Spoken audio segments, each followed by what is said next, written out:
కాకినాడ జిల్లా Peddapuram children's club ఆధ్వర్యంలో కందుకూరి వీరేశలింగం వర్ధంతి సభ నిర్వహించారు. ఈ కార్యక్రమానికి తెలుగు అధ్యాపకులు అజయ్ కుమార్ ముఖ్య అతిథిగా పాల్గొని ప్రసంగించారు. మూఢాచారాలకు వ్యతిరేకంగా ఉద్యమించిన మహోన్నత మానవతావాది కందుకూరి అని అజయ్ కుమార్ అన్నారు.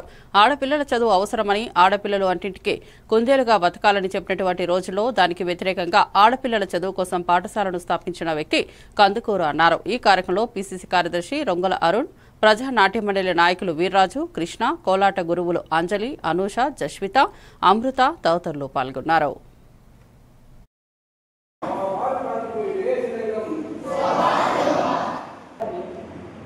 చిన్న వయసులో ఆడపిల్లలకి పెళ్లి చేయకూడదు, ఆడపిల్లల్ని చదివించాలి అని పోరాడే వ్యక్తి అది.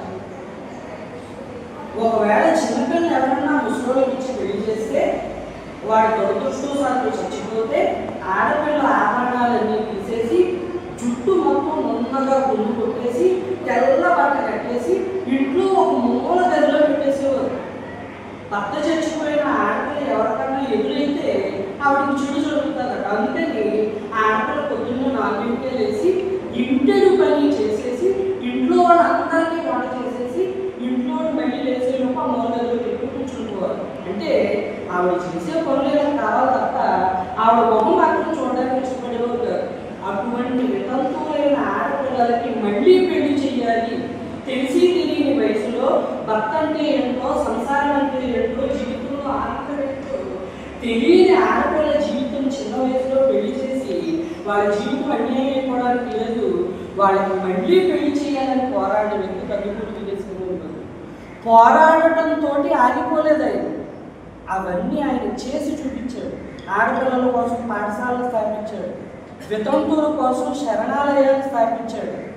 ప్రతి ఆడపిల్ల చదువుకోవాలి, ప్రతి ఆడపిల్ల ఆర్థికంగా తన కాళ్ళ మీద తను నిలబడాలి, తనకు నచ్చిన వ్యక్తిని పెళ్లి చేసుకోవాలి, సుఖంగా సంతోషంగా జీవించాలి అనే ఆ ప్రయత్నంలో ఆయన చివరి శ్వాస పీల్చే వరకు పోరాడతానే చచ్చిపోయాడు. అటువంటి